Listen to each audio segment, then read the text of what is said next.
আমি মাথা নিচু করে দাঁড়িয়ে চাচিকে জিজ্ঞাসা করলাম, কোনো জিনিসটা খুঁজে পাচ্ছেন না? তিনি হালকা হাসি দিয়ে একদিকে ইঙ্গিত করলেন। মনের মধ্যে এক অস্বস্তির অনুভূতি খেলা করতে লাগল, যেন মুহূর্তেই সবকিছু পাল্টে গেছে। আমি পরিস্থিতি থেকে সরে যাওয়ার চেষ্টা করলাম, কিন্তু তিনি হঠাৎ আমার হাত ধরে বললেন, প্রয়োজনের অতিরিক্ত ভদ্র হবার দরকার নেই। যা বলছি সেটাই শোনো। তার কথায় মনের ভিতরে এক অদ্ভুত টান অনুভব করলাম। নিজেকে স্থির রাখা তখন কঠিন হয়ে পড়েছিল। চাচি দ্রুত আমার কাছে এসে দাঁড়ালেন। তারপর চাচি, বন্ধুরা, আজকের গল্পটা অনেক বেশি স্পেশাল। আশা করছি তোমাদের অনেক ভালো লাগবে। আর প্রতিদিন এমন গল্প শুনতে চাইলে ভিডিওটি লাইক, শেয়ার এবং চ্যানেলটি সাবস্ক্রাইব করো প্লিজ। আমি বাইরে সোফায় বসে টিভি দেখছিলাম। প্রায় 25 দিন হলো চাচার বাড়িতে আছি। চাচা বেশিরভাগ সময় বিদেশে থাকেন, তাই তাদের অনুপস্থিতিতে আমি প্রায়ই তাদের বাড়িতে থাকি।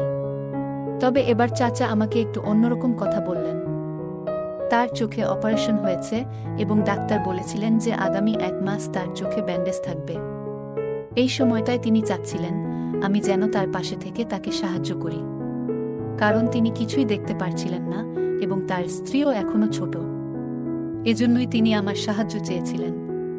তবে আমি জানতাম না যে এই সাহায্য আমার জন্য কতটা কঠিন হতে চলেছে। একদিন হঠাৎ ফোন বেজে উঠল। দেখি চাচার কল। চাচা জানালেন তিনি বাড়ির দরজার বাইরে দাঁড়িয়ে আছেন। আমি দ্রুত গিয়ে দেখি চাচা তার 22 বছরের স্ত্রীর সাথে দাঁড়িয়ে আছেন। এই প্রথমবার চাচির সাথে আমার দেখা হলো, কারণ এর আগে চাচা যখনই ফিরতেন আমি এখানে উপস্থিত থাকতাম না। চাচিকে দেখে কিছুক্ষণ থমকে গেলাম। তার সৌন্দর্য দেখে মনে হলো এমন মেয়ের মতো রূপসী আমি আগে কখনো দেখিনি। যে কোনো পুরুষ তার সৌন্দর্যে মুগ্ধ হতে বাধ্য। চাচা বিদেশে থাকাকালীন চাচির সাথে পরিচয় হয়েছিল এবং সেখানেই তারা বিয়ে করেছিলেন। চাচির সৌন্দর্য দেখে আমার মনে হচ্ছিল চাচা সত্যিই ভাগ্যবান। কিন্তু চাচির চোখে আমি এক ধরনের রহস্যময় দৃষ্টি লক্ষ্য করছিলাম, যা আমাকে কিছুটা অস্বস্তি দিচ্ছিল। চাচা আমাকে ডাকছিলেন, কিন্তু আমার চোখ চাচির দিকেই ছিল। আমি দ্রুত চাচার প্রশ্নের উত্তর দিয়ে তাদের ঘরে নিয়ে গেলাম। ঘরে ঢোকার সময় হঠাৎ আমার কাঁধে কারো হাতের স্পর্শ অনুভব করলাম। ঘুরে দেখি চাচি এক রকম অদ্ভুত হাসি নিয়ে আমার দিকে তাকিয়ে আছেন। চাচি আমার দিকে এমনভাবে তাকিয়ে হাসছিলেন যেন হাজারো প্রশ্ন লুকিয়ে আছে তার সেই হাসিতে। আমি কোনো উত্তর দিতে চাইছিলাম না, কারণ আমি জানতাম উত্তর দিলে হয়তো এমন কিছু হতে পারে যা চাচার জন্য ভালো হবে না। আমি দ্রুত চাচাকে ঘরের ভেতর নিয়ে এলাম এবং তাকে বসতে বললাম। তখনই চাচির কণ্ঠ শুনলাম, কুনাল, একটু বলো তো রান্নাঘরে কোনো জিনিস কোথায় রাখা আছে? তার কথায় আমি একটু অস্বস্তি অনুভব করলাম। তার প্রথম দেখাতেই মনে হয়েছিল যে তিনি সঠিক চরিত্রের কেউ নন, তবে আমিও জানতাম বাড়ির সম্মানের ব্যাপার রয়েছে।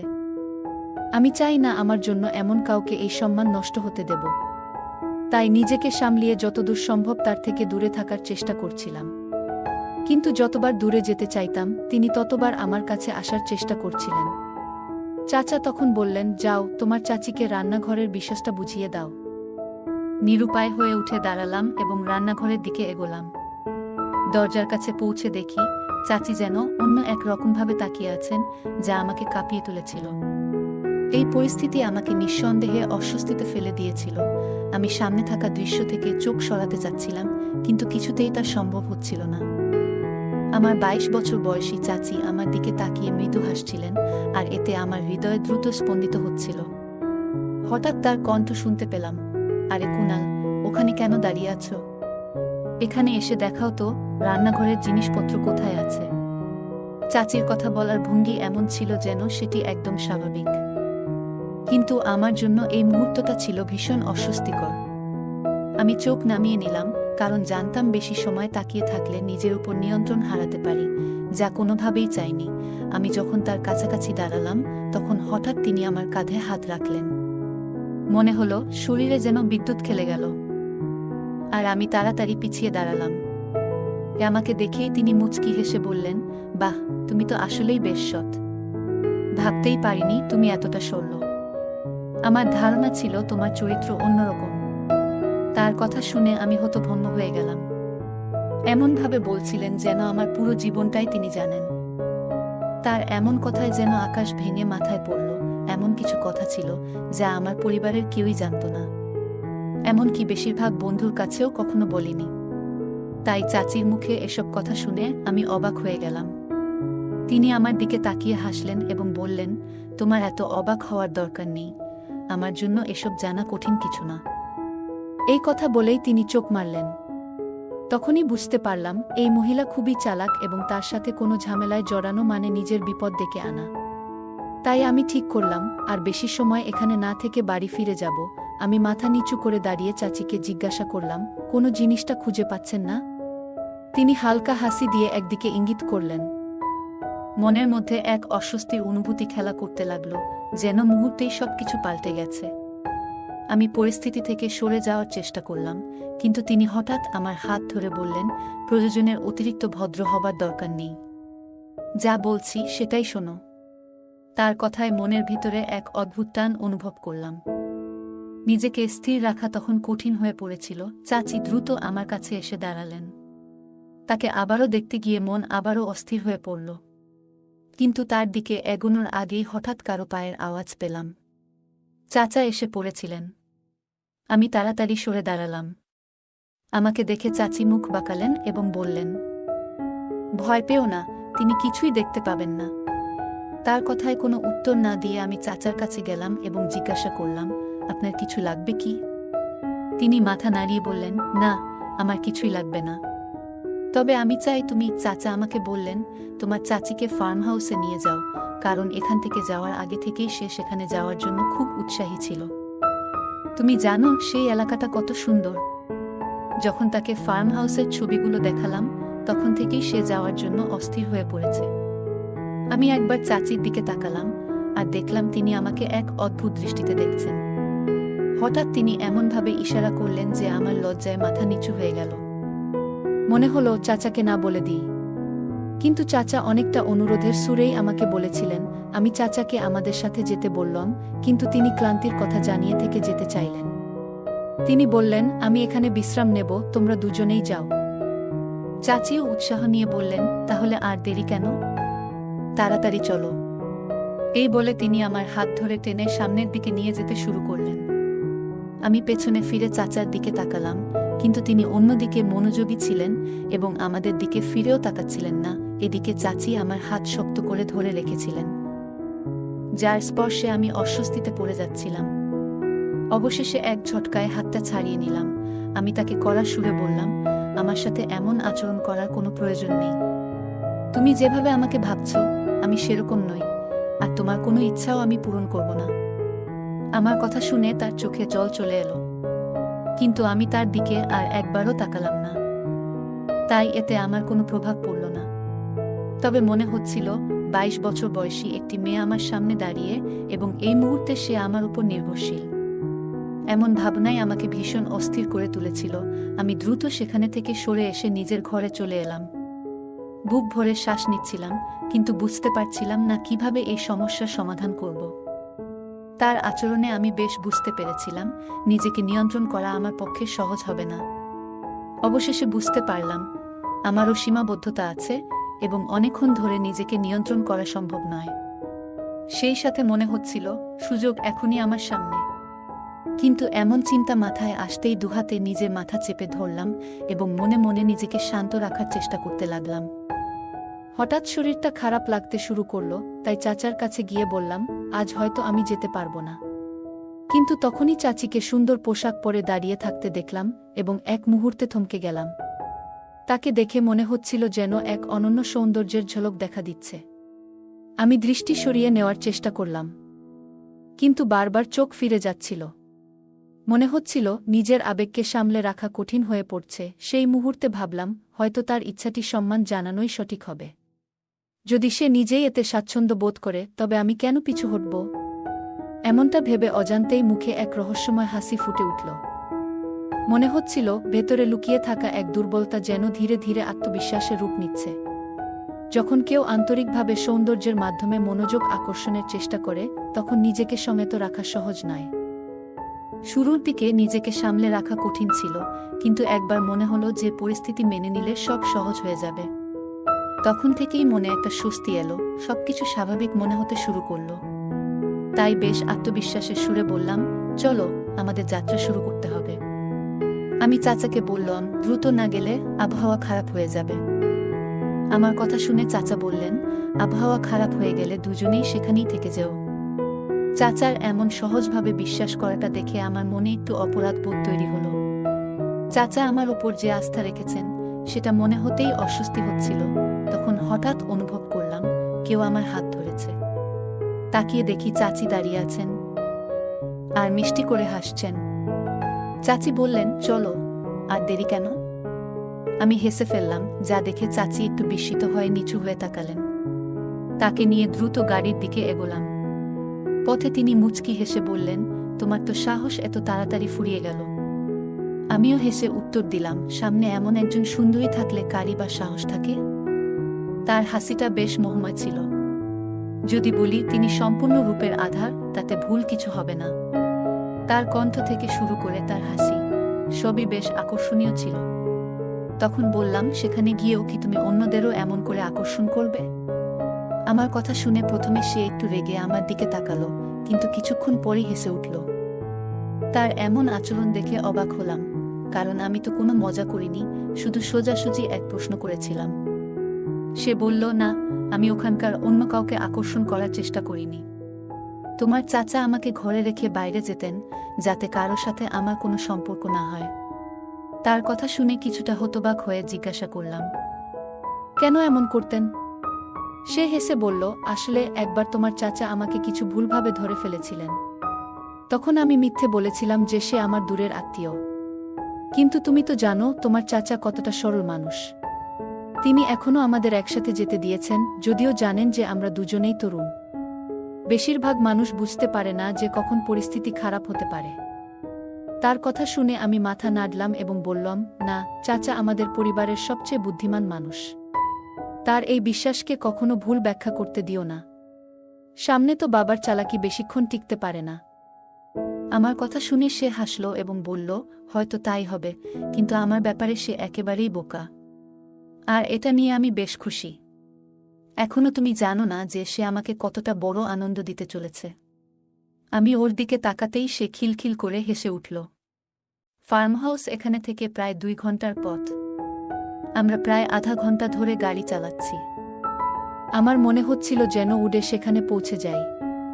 যত দ্রুত যাওয়ার চেষ্টা করছিলাম ততই যেন বাধা আসছিল। প্রথমে গাড়ির যান্ত্রিক সমস্যা দেখা দিল, তারপর হঠাৎ করেই পেট্রোল শেষ হয়ে গেল। আমি তখনও রাস্তার মাঝখানে গাড়ি থামিয়ে দাঁড়িয়ে আছি। চাচি চিন্তিত চোখে তাকিয়ে বললেন, এটা কি মজা করছো?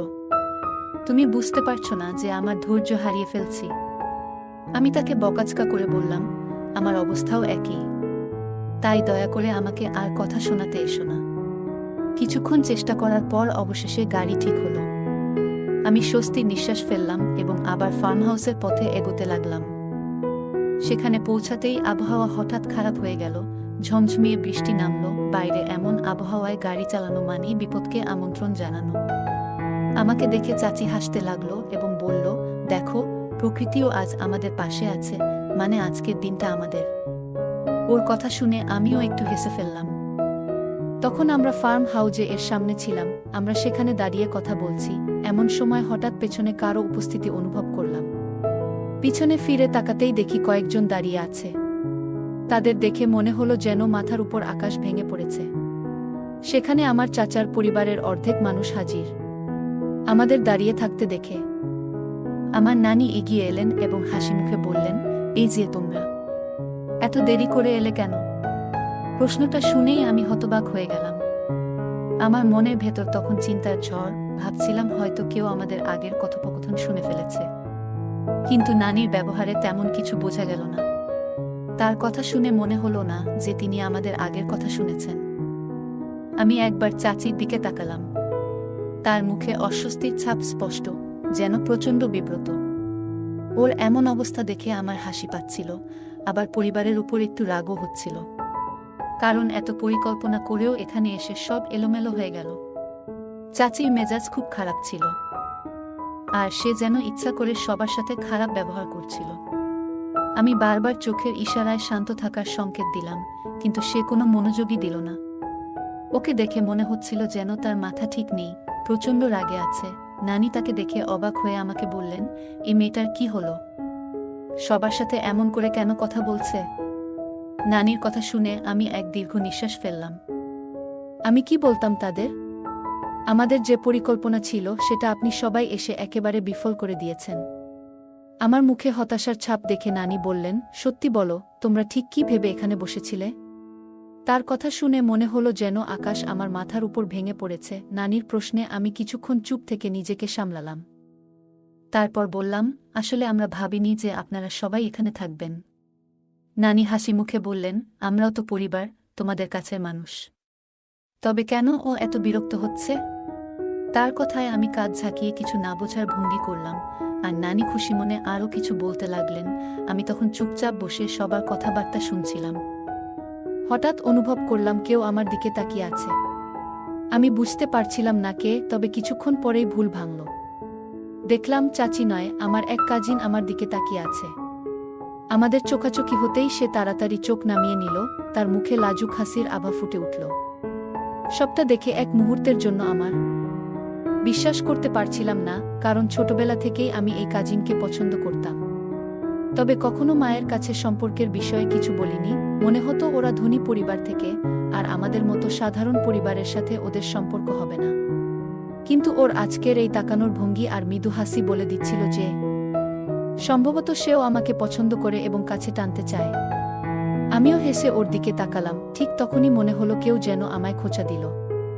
তাড়াতাড়ি অন্যদিকে তাকাতেই দেখি চাচি বসে আছেন, রাগে আমার দিকে তাকিয়ে আছেন। চাচির সেই রাগী চেহারা দেখে আমি হাসলাম, তবে সে এতটাই রাগে ছিল যে ওর মুখে হাসিও ফুটছিল না। যাই হোক, সবকিছু এমনিতেই গিয়ে একেবারে এলোমেলো হয়ে গিয়েছিল। একদিকে ভালোই হয়েছে, রাতে চাচি এসে বললেন আমাকে এখনই বাড়ি ফিরে যেতে হবে। আমি একবার বাইরে তাকালাম, তখন আবহাওয়া বেশ খারাপ ছিল। তাকে বললাম, এখন যাওয়া সম্ভব নয়। বাইরে ঝড় বৃষ্টি হচ্ছে, এই আবহাওয়ায় গাড়ি চালানো বিপজ্জনক। ভালো হয় তুমি সকালে যাও। কিন্তু সে একরকম বাচ্চাদের মতো জেদ ধরল। কিছুক্ষণ পর ওকে ওর মতো রেখে আমি দ্রুত নিজের ঘরে ফিরে গেলাম, কারণ এই মুহূর্তে ও যেন আমার উপর জোর করে আধিপত্য করার চেষ্টা করছিল। অথচ আমি কখনোই এমন মানুষ ছিলাম না, যে কোনো মেয়েকে জীবনের ঝামেলা হিসেবে দেখে। সকালে দরজায় টোকা পড়তেই আমার ঘুম ভাঙল। দেখলাম চাচি দাঁড়িয়ে আছে। পরের মুহূর্তে সে ঘরে ঢোকার চেষ্টা করতেই আমি তাকে থামিয়ে বললাম, সাবধান, এখানে কোনো ঝামেলা করার চেষ্টা করো না। সে কয়েক মুহূর্তের জন্য অবাক হয়ে গেল, এবং তার অবাক হওয়াটাই স্বাভাবিক ছিল। কিন্তু রাতে আমি নিজের মনকে বুঝিয়ে নিয়েছিলাম, কারণ আমি জানতাম একজন ভদ্র মেয়ে আমার জন্য অপেক্ষা করছে, যে সত্যিই আমাকে ভালোবাসে। আমি ঠিক করেছিলাম নিজেকে ওর জন্যই সংরক্ষণ করব। আর চাচির মতো লোকের জন্য সবসময় আশেপাশে অনেকেই থাকে, তাই নিজেকে অপ্রয়োজনীয় ঝামেলায় ফেলার চিন্তা থেকে পিছিয়ে এলাম। কারণ আমি জানতাম আজ যদি এমন কিছু করি, তাহলে বাকি জীবন আমার জন্য অনুশোচনার কারণ হয়ে থাকবে। এর থেকে ভালো যে আমি এমন একটি মেয়ের সঙ্গী হই, যার সঙ্গে জীবন কাটিয়ে সুখী থাকব। এক মুহূর্তেই আমি মনস্থির করলাম। চাচি তখনও অবাক হয়ে আমার দিকে তাকিয়েছিল। তার অবাক হওয়াটা সে হাসি মুখে বলল, আমি জানি এই বাড়ির লোকেদের কারণেই তুমি আমার কাছে আসছো না। কিন্তু চিন্তা করো না, যখন আমরা বাড়িতে ফিরব, তখন আর কেউ থাকবে না। তার কথা শুনে আমি চুপচাপ তার মুখের দিকে তাকিয়ে রইলাম, কোনো উত্তর দিলাম না। কিছুক্ষণ পর তাকে নিয়ে বাড়ি ফিরে এলাম। রাতে সে আবারও হালকা পোশাক পরে আমার সামনে এসে হাজির হলো, যেন কিছু বলার জন্য প্রস্তুত। আমি তাকে পিছিয়ে দিলাম এবং সে হতভম্ব হয়ে চুপ হয়ে গেল। সেই সময় চাচা ঘরে এসে হাজির। চাচা বুঝতে পারলেন এই মহিলার আসল চেহারা। সবকিছু পরিষ্কার হওয়ার পর চাচা তাকে ছেড়ে দেওয়ার সিদ্ধান্ত নিলেন এবং তাকে বাড়ি থেকে চলে যেতে বললেন, কারণ চাচা এর আগেও অনেকবার চাচির অপকর্ম নিজ হাতে ধরেছিলেন, কিন্তু তাকে ভালো হওয়ার জন্য কিছু সুযোগ দিয়েছিলেন। কিন্তু চাচি আর ভালো হননি, বরং দিনে দিনে আরও খারাপ হয়েছিলেন। আমি মনে মনে ধন্যবাদ দিলাম যে এমন কোনো কাজ করিনি যাতে চাচার কাছে ছোট হয়ে যাই। এই অভিজ্ঞতা থেকে বড় শিক্ষা পেলাম। কিছুদিন পর আমার কাজিনের সাথে সম্পর্কের কথা পাকাপাকি করলাম এবং এক সপ্তাহের মধ্যেই আমাদের বিয়ে হয়ে গেল। এখন আমি তার সঙ্গে সুখে শান্তিতে জীবন কাটাচ্ছি। গল্পের প্রধান চরিত্র এমন একটি পরিস্থিতির মুখোমুখি হয় যেখানে তার উপর চাপ সৃষ্টি করা হয়, কিন্তু সে নিজেকে সংযত করে সঠিক সিদ্ধান্ত গ্রহণ করে। এর মাধ্যমে বোঝা যায় কঠিন সময়েও আত্মনিয়ন্ত্রণ ধরে রাখা এবং নিজেকে সঠিক পথে পরিচালিত করা গুরুত্বপূর্ণ। নৈতিক স্থিতিশীলতা ও মানসিক শক্তি একজন মানুষের জীবনকে সুন্দর ও সম্মানজনক করে তোলে। গল্পের প্রধান চরিত্র এমন একটি সম্পর্ক বেছে নেয় যা তার জীবনকে শান্তি ও সুখে পূর্ণ করে। সঙ্গীর ক্ষেত্রে সঠিক মানুষকে বেছে নেওয়া জীবনের শান্তি ও আনন্দের মূল কারণ হতে পারে। তাই জীবনের সঙ্গী নির্বাচনে সতর্কতা ও বুদ্ধিমত্তার প্রয়োজন গল্পের চাচির চরিত্র থেকে বোঝা যায়।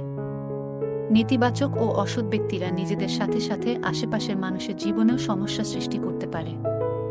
এমন ব্যক্তিদের থেকে দূরে থাকা এবং নিজের মানসিক শান্তি বজায় রাখা জরুরি। গল্পে চাচার সিদ্ধান্ত ও চরিত্রের শিক্ষা থেকে বোঝা যায় একজন ব্যক্তির জীবনের যে সম্পর্কগুলি স্বাস্থ্যকর ও ইতিবাচক সেগুলো ধরে রাখা দরকার। অন্যদিকে যেসব সম্পর্কের মধ্যে অসৎ চরিত্র, অশান্তি ও অসদাচরণ রয়েছে সেগুলিকে দূরে রাখাই মঙ্গল। গল্পের প্রধান চরিত্র যেভাবে তার নৈতিক আদর্শ বজায় রাখে এবং নিজের জন্য সঠিক সিদ্ধান্ত নেয়, তা থেকে বোঝা যায় জীবনের যে কোনো সিদ্ধান্তে দীর্ঘমেয়াদী সুখকে অগ্রাধিকার দেওয়া উচিত। সাময়িক আবেগে ভুল সিদ্ধান্ত নেওয়ার কারণে ভবিষ্যতে অনুশোচনায় পড়তে হতে পারে।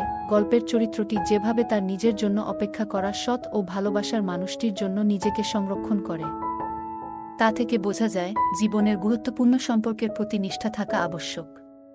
এটি জীবনের প্রতি এক ধরনের শ্রদ্ধা প্রদর্শন করে। বন্ধুরা, যদি এই গল্পটি ভালো লেগে থাকে তাহলে দয়া করে ভিডিওটি লাইক করুন এবং আমাদের চ্যানেলটি সাবস্ক্রাইব করুন। পাশে থাকা বেল আইকনটি প্রেস করুন যাতে করে আমরা যখনই নতুন ভিডিও আপলোড করি তার নোটিফিকেশন সবার আগে আপনার কাছে পৌঁছে যায়। ধন্যবাদ, দেখা হবে আমাদের পরবর্তী ভিডিওতে।